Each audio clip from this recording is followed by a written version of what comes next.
Welcome back to the Roadside Rescue YouTube channel. Well, as you can see in this episode, I was still working on my Ranger, so I've got the CRV out on a call out.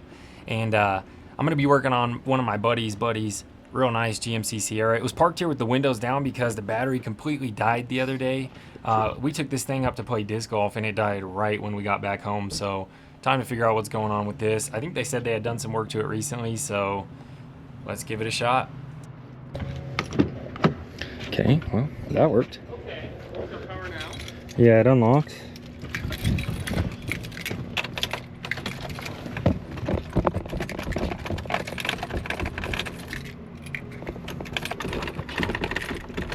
There it goes.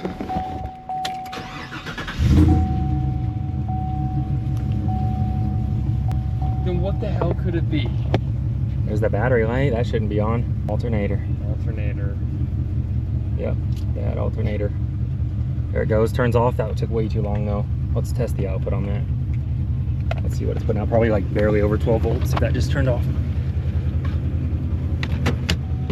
Yeah, we'll get him a high output alternator.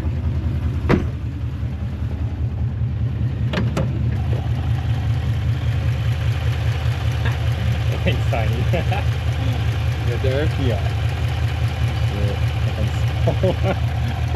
And it just shut down. Yeah, and y'all putting out anything. Can we move it into a proper parking Yeah, spot? go ahead and do that and I'll get my tester out. This episode is sponsored by Camel City Mill socks. I wear wool socks all the time. Even in the summer, I'm wearing wool socks right now. I've got wool socks from other brands. Let me tell you, these ones are nice. They make long socks too. I'm gonna wear these when I go skiing or hiking. These are the ones I like the most right here. And look at this. 𝐕𝐞𝐧𝐦𝐵, baby, made in the USA. I've been wearing these to play disc golf the last few weeks and just out hiking. They're super comfortable. They've kept my feet dry and nice and cool. They've got extra padding. I'm telling you, I've got several pairs of wool socks. These are my favorite ones right now. And you know how most wool socks feel like wool socks? These actually fit perfect and are super comfortable. And I don't think I've got any other pairs or have had any other pairs that beat them. Well, I wore these in a bunch of these videos, but I was wearing them the whole time I was fixing that big old GMC.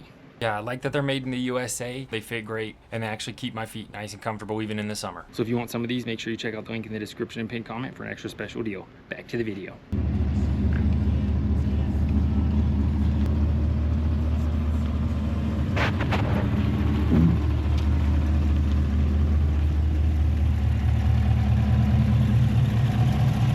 Yeah. You know what I mean?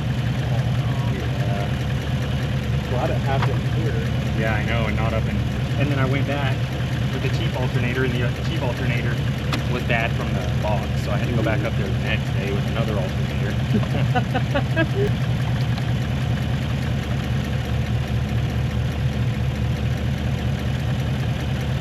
13 volts, that is not enough. Alright, so we got a tester on this alternator. This thing tested out, putting out hardly any output, and I definitely find out one of the reasons why later. I went ahead and got him an estimate, but he asked for a bunch of other extra things for his truck as well, like an extra battery, and to fix an ABS sensor that's been giving him some issues, so I'm going to take a look at that when I come back. I'll just grab these parts and head back the next day. Come look at this.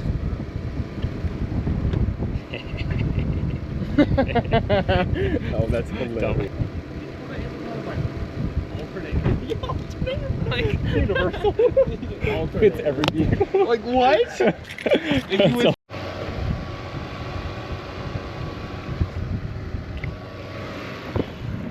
We're back. Alright, we've got that new battery.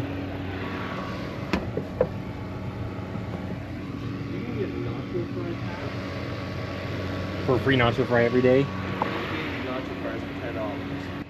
And while I thought this was just going to be a pretty straightforward, easy job, this definitely turned out to be the hardest job of the year. Every corner, every step I took, every time I took something off, something else was broken, something else didn't want to go back together. Whoever messed with this thing last, seriously messed some stuff up. Let's get in there and take a better look. Alright, I just got this air filter, air tube out of the way. Look what I see.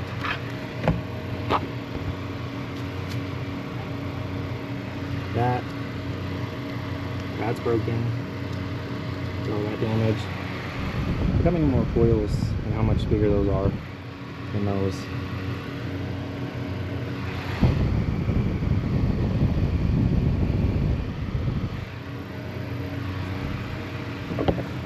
And that's a whole bracket.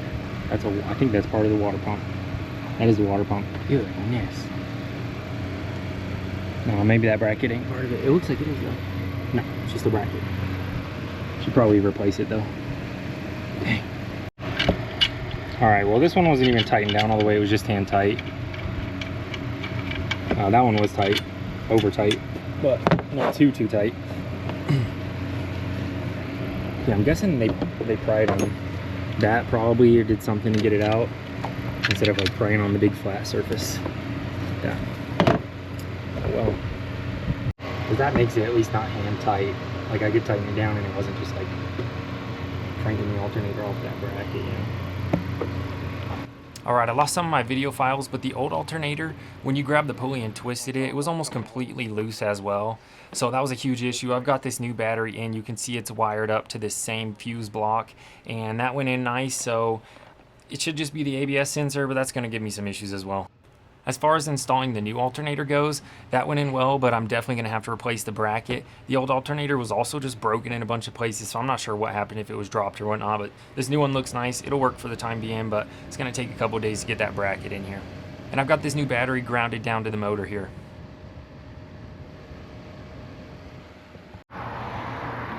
Alright, here's our test on that new alternator. It's running good. Again, just a couple other issues. Also seems to be one of the blinkers are out, so let's plan on doing that too. Alright, well I got it back over here. I'm still working on that ABS sensor. The last time I messed with it, it didn't fix anything. I rewired the connector, but I think it might be the connector that has an issue, so I have an OE and a non-OE connector just in case. I've had those for a couple of days. This buddy does firefighting, so it just took me a couple of days to get his keys back. That one box came crushed up though. Anyways, here's that. I'm hoping it's just that because I did just rewire it, so it should be easy to fix and replace it. It's just that. And I also replaced the connector. I thought that was maybe the issue first, and then I rewired the connector after. That didn't work. Also, he's got a rear a turn signal out. I actually took a video of it. I'll show you that. Anyway, so you can see that's obviously out. I looked at it and I thought it was the same size bulb. I just have a pack of these 7443s somewhere. Here. This is like one of the most common size bulbs, so I just have a whole pack of them. I'm just gonna go ahead and replace that for him. And those bulbs are really cheap when you buy that whole pack. So I'm not gonna charge him anything extra for that. Just throw it in and tell him thanks for saving the wildfires out here, because I feel bad for him. He's just been gone week after week. And I actually got the bracket replaced last night, and no joke, my ribs are bruised on both sides all the way down my stomach just from leaning over the truck for so long.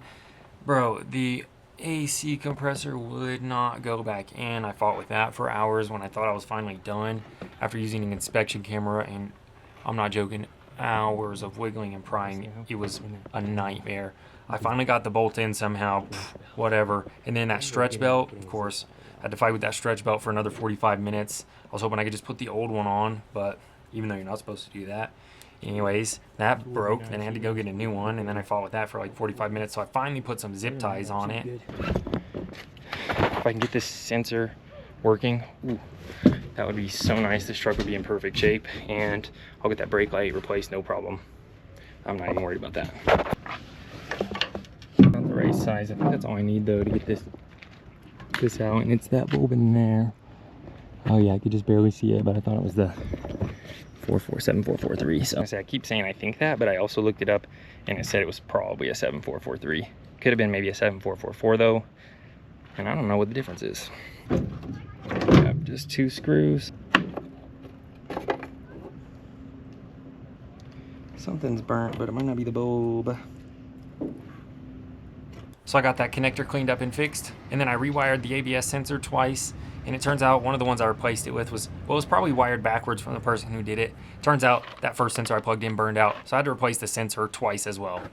Well, after a few days of being at it with this one, it's finally time to put on the finishing touches. Okay, worried about the wires not being on the right side, but I don't know what else to say about that. I'm gonna test that now.